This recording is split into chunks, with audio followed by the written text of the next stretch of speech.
جو یوم سب ایام میں سب سے عظیم ہے، جمعہ کریم ہے، جمعہ کریم ہے، جمعہ کریم ہے، جمعہ ورحمۃ اللہ وبرکاتہ۔ الحمد للہ وکفی والصلاة والسلام على سید الرسل وخاتم الانبیاء، اما بعد فاعوذ باللہ من الشیطان الرجیم، بسم اللہ الرحمن الرحیم، وَيُؤْثِرُونَ عَلَىٰ أَنفُسِهِمْ وَلَوْ كَانَ بِهِمْ خَصَاصَةٌ۔ صدق اللہ مولانا العظیم وصدق رسولہ النبی الکریم، ونحن على ذلك لمن الشاہدین والشاکرین والحمد للہ رب العالمین۔ محترم معزز سامعین، بزرگوں، دوستوں اور عزیزوں، ابھی آپ سیدنا عثمان رضی اللہ تعالیٰ عنہ کے بارے میں گفتگو سن رہے تھے، جو تیسرے خلیفہ ہیں نبی کریم صلی اللہ علیہ وسلم کے، اور یہ وہ شخصیت ہے جن کا نام لے کر اللہ کے رسول نے جنت کی خوشخبری بتائی۔ ایک حدیث میں 10 نام لیے: ابو بکر فی الجنہ، عمر فی الجنہ، عثمان فی الجنہ۔ تیسرا نام حضرت عثمان کا تھا۔ اور بھی کئی مواقع پر آپ کو جنت کی خوشخبری دی گئی۔ آپ صلی اللہ علیہ وسلم نے فرمایا، جو جیش اور اسرہ کو تیار کریں اس کے لیے جنت کا ذمہ دار ہے۔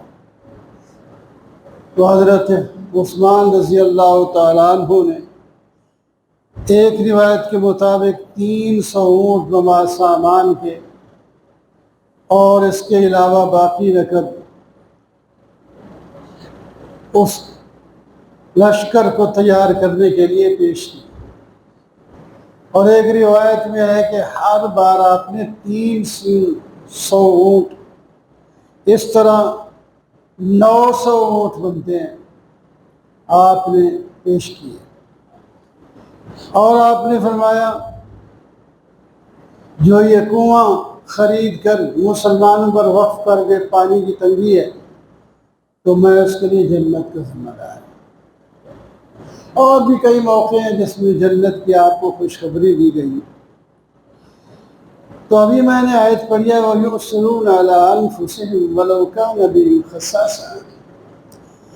یہی وہ شخصیت ہے کہ ایک وقت ان پر آیا، 12 سال حکومت کی انہوں نے، خلافت کی، اور بڑی اچھی، آخر کچھ لوگ آپ کے جو مخالف ہو گئے، تو آپ کے گھر کا محاصرہ کر لیا گیا، لمبی بات ہے۔ تو اس میں ایک واقعہ پیش کیا آیا کہ حضرت مغیرہ بن شعبہ رضی اللہ تعالی عنہ آپ کے پاس آئے اور آ کر 3 مطالبے پیش کیے۔ فرمایا، آپ امام ہیں، خلیفہ ہیں، بادشاہ ہیں، آپ کے ساتھ ہیں سب لوگ، چند ایک لوگ آپ کی مخالفت میں ہیں، آپ باہر نکلیں، قیادت کریں، یہ سارے لوگ آپ کے ساتھ ہیں اور ان باغیوں کا قلع کما کر دیں، ختم کریں۔ ایک تو یہ میرا مطالبہ ہے، اگر یہ نہیں مانتے تو پھر آپ مکہ مکرمہ میں چلے جائیں، وہاں آپ محفوظ ہوں گے۔ اگر یہ بھی نہیں مانتے تو پھر آپ شام چلے جائیں، وہاں کے لوگ آپ کے ساتھ ہیں، اور خاص کر وہاں کے گورنر حضرت امیر معاویہ رضی اللہ تعالیٰ عنہ ہیں، تو آپ محفوظ ہو جائیں گے۔ تو حضرت عثمان رضی اللہ تعالیٰ عنہ نے جواب دیا، یہ تینوں مطالبے قبول نہیں۔ پہلا مطالبہ جس کے بارے میں یہ آیت بھی پڑھی کہ آپ نکلیں مدینہ میں ہی اور ان بلوائیوں کے ساتھ جنگ کریں، ہم آپ کے ساتھ ہیں۔ آپ نے فرمایا میں اپنی جان کی خاطر مدینہ منورہ میں خون نہیں بہانا چاہتا۔ آخر لڑائی ہوگی تو لوگ شہید تو ہوں گے، مارے جائیں گے ادھر سے بھی ادھر سے، تو مدینہ منورہ کو میں مدینہ منورہ میں مسلمانوں کا خون نہیں بہانا چاہتا۔ میرا خون بہتا ہے تو بہنے دے، یہ ہے وَيُؤْثِرُونَ عَلَىٰ أَنفُسِهِمْ۔ اگر یہ نہ مانے، انہوں نے نہ چھیڑا، تو زیادہ سے زیادہ مجھے قتل کر دیں تو شہید ہو جاؤں گا، وہ بھی میں خلافت سے دستبردار ہو جاتا، چھوڑ دیتا میں۔ لیکن نبی کریم صلی اللہ علیہ وسلم نے ارشاد فرمایا تھا کہ آپ کو اللہ تعالیٰ کی عزتی قمیص پہنائیں گے، اس کو آپ نے نہیں اتارنا، تو وہ یہ خلافت کی قمیص تھی۔ اس واسطے خلافت سے بھی دستبردار میں نہیں ہو سکتا، اور مسلمانوں کا خون بہانے پر بھی میں راضی نہیں ہوں، لہٰذا اس کی اجازت نہیں ہے کہ میرے ساتھ مل کر آپ لوگ باغیوں کے ساتھ مقابلہ کریں۔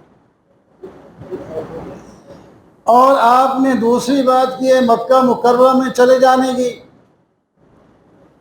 وہاں بھی جانے کے لیے میں تیار نہیں ہوں،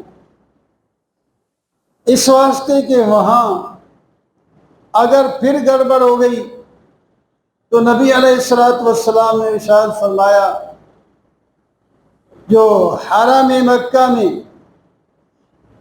بے دینی الحاد پھیلائے گا اس کی وجہ سے ہوگا، تو تمام جہان پر جتنا عذاب آئے گا اس کا آدھا اس عذاب اس بندے پر آئے گا۔ تو کہیں میں وہ نہ ہو جاؤں کہ میری وجہ سے وہاں بددینی پھیل جائے اور میں عذاب میں مبتلا ہو جاؤں، اس واسطے میں مکہ مکرمہ میں بھی نہیں جانے کے لیے تیار۔ اور تیسری بات آپ نے کی ہے شام چلے جائیں، تو یہ بھی ممکن نہیں ہے کہ میں اپنے ہجرت کا گھر اور نبی کریم صلی اللہ علیہ وسلم کا پڑوس چھوڑ کر اپنی جان بچانے کے لیے شام چلا جاؤں، یہ ممکن نہیں ہے۔ میں جہاں ہجرت کر کے آیا ہوں اور نبی کریم صلی اللہ علیہ وسلم کے پڑوس میں رہتا ہوں، یہاں کی برکات حاصل مجھے ہو رہی ہیں، اس کو میں نہیں چھوڑ سکتا۔ تو یہ تین مطالبات کے آپ نے جواب دیا اور اپنی جان پر لوگوں کی جان کو ترجیح دی۔ وَيُؤْثِرُونَ عَلَىٰ أَنفُسِهِمْ وَلَوْ كَانَ بِهِمْ خَصَاصَةٌ، یہ لوگ اپنی جان پر دوسرے لوگوں کو ترجیح دیتے ہیں۔ تو بہرحال حضرت عثمان رضی اللہ تعالی عنہ بڑے درجے کے صحابی ہیں، با حیا، حیا تو سب صحابہ میں ہے اور ہر مومن میں ہوتا ہے، ہونا بھی چاہیے، ہر مومن با حیا ہوتا ہے۔ ان الذين يحبون ان تشيع الفاحشة في الذين آمنوا لهم عذاب أليم في الدنيا والآخرة والله يعلم وأنتم لا تعلمون۔ جو لوگ ایمانداروں میں بے حیائی پھیلاتے ہیں ان کو دنیا اور آخرت میں عذاب ہوگا. دنیا اور آخرت میں بے حیائی بہت بری چیز ہے، اور حیا یہ دین کا اہم شعبہ ہے. آپ صلی اللہ علیہ وسلم نے فرمایا 70 سے اوپر، ایک روایت میں 60 سے اوپر، مختلف روایتیں ہیں، دین کے شعبے ہیں، لیکن سب سے ادنا اماطۃ راستے سے تکلیف دہ چیز ہٹا دینا، اور سب سے اعلیٰ کلمہ لا الہ الا اللہ ہے. اور خاص کر فرمایا الحیاء شعبۃ من الایمان، حیا ایمان کا ایک عظیم شان شعبہ ہے.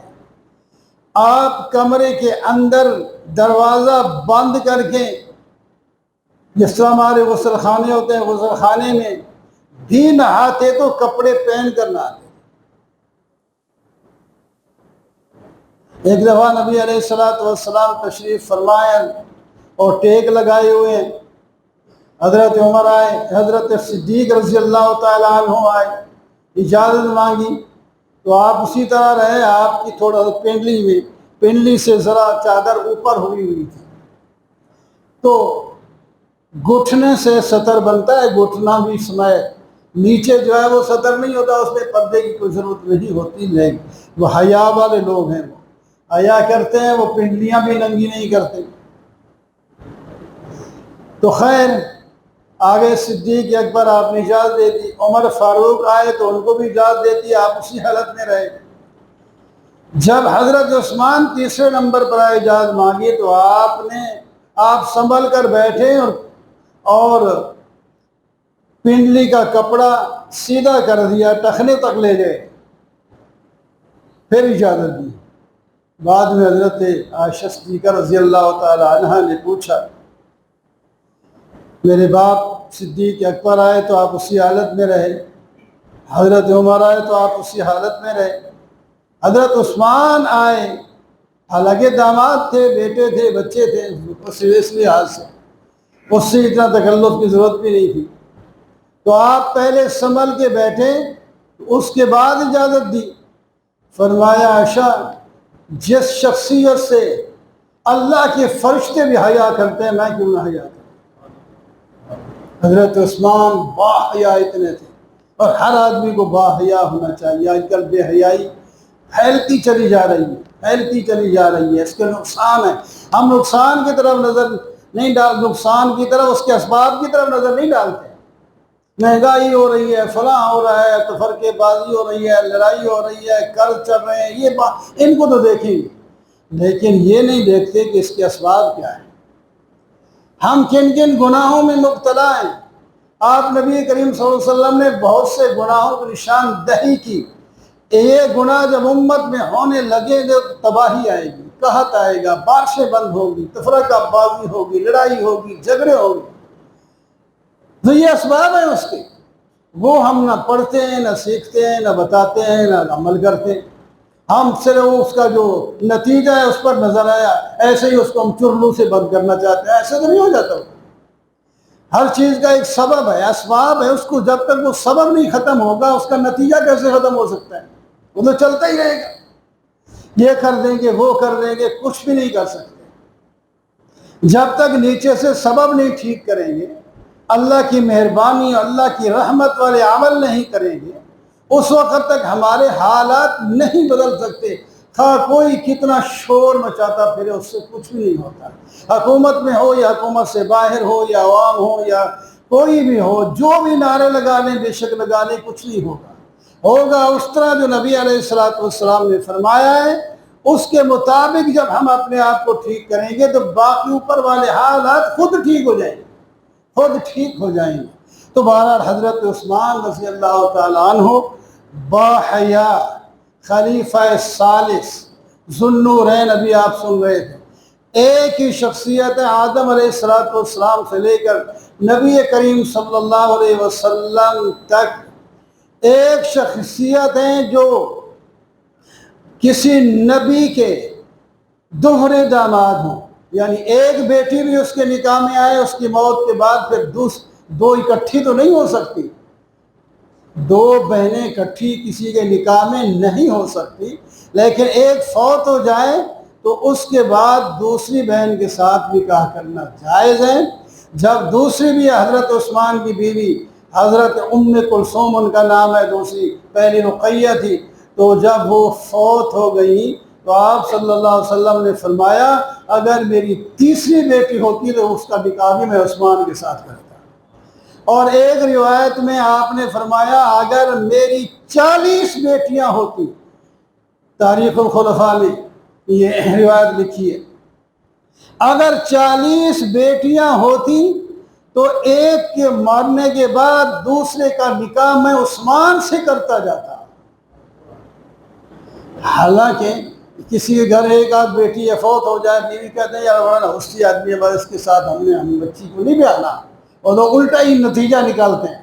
آپ صلی اللہ علیہ وسلم فرماتے ہیں یہ اتنے اچھے آدمی ہیں، اگر میری 40 بیٹی ہوتی تو یقین بات دیگرے میں ان کا نکاح اس عثمان کے ساتھ ہی کرتا۔ اتنی شان والے حضرت عثمان ہیں، اتنی شان والے، اور خود شہید ہو گئے، قرآن پڑھتے ہوئے شہید ہو گئے۔ آپ کا شہادت کا خون قرآن پاک کے لفظوں پر پڑا، اور خاص کر وہ لفظ فَسَيَكْفِيكَهُمُ اللَّهُ، جس کا مطلب یہ ہے اللہ تعالیٰ آپ کی طرف سے ان کو کافی ہو جائے گا، کافی ہو جائے گا، اس پر پڑا ہے۔ انہوں نے حضرت عثمان نے اپنی جان تو دے دی لیکن امت کا خون بہانا گوارا نہیں کیا۔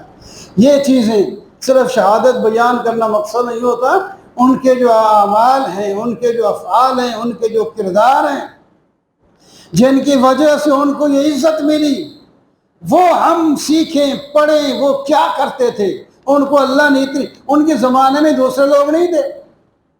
آپ صلی اللہ علیہ وسلم کے قریبی رشتہ دار ابو جہل، ابو لہب کو تو اس واسطے کہتے ہیں اتنا چٹا گورا تھا کہ اس کے منہ سے ایسے معلوم ہوتا جیسے کہ چاند چمک رہا ہے، لیکن وہ ایمان نہیں لایا تو ذلیل ہو گیا، ذلیل اور رسوا ہو گیا۔ اس کی جو موت آئی بڑی اتنی اس کی بے حرمتی ہوئی کہ اس کو گڑھے میں دفن کرنے کے لیے کوئی تیار نہیں تھا، چوڑوں کو لے آئے اور انہوں نے کتے کی طرح اور رسی ڈال کر گڑھے میں جا کے ڈالا، اتنی بدبو آ گئی تھی اس سے اندر، اور کوئی بھی اس کی ایسی بیماری اس کو لگ گئی تھی کہ کوئی بیٹے بھی اس کے قریب نہیں جاتے تھے۔ ان لوگوں کو لایا، انہوں نے اپنے منہ بند کر کے اور اس کو رسی ڈال کر ایک گڑھے میں ڈال کر اوپر پتھر ڈال دیا، اتنی ذلت کی اس کو موت آئی، لیکن اس نے نبی علیہ السلام کے ساتھ جتنا برا سلوک کیا اور کسی نے کیا بھی نہیں۔ آپ آگے توحید کا نعرہ لگاتے ہیں، پیچھے یہ پتھر مار کے پھرتے ہیں اور کہتے ہیں یہ ثابت ہو گیا، اس کی بات نہیں مانی۔ تو بہرحال یہ ہمارے اکابر ہیں، ہم ان کی باتیں اس واسطے کرتے ہیں کہ ہمیں سبق ملے، اپنے اکابر سے جو اصاغر ہیں وہ اپنا سبق لیں تاکہ ان کی راہ لیں، جیسے وہ کامیاب ہو گئے اسی طرح ہمیں بھی کامیابی ملے۔ وَأَقُولُ قَوْلِي هَذَا وَالْحَمْدُ لِلَّهِ رَبِّ الْعَالَمِينَ۔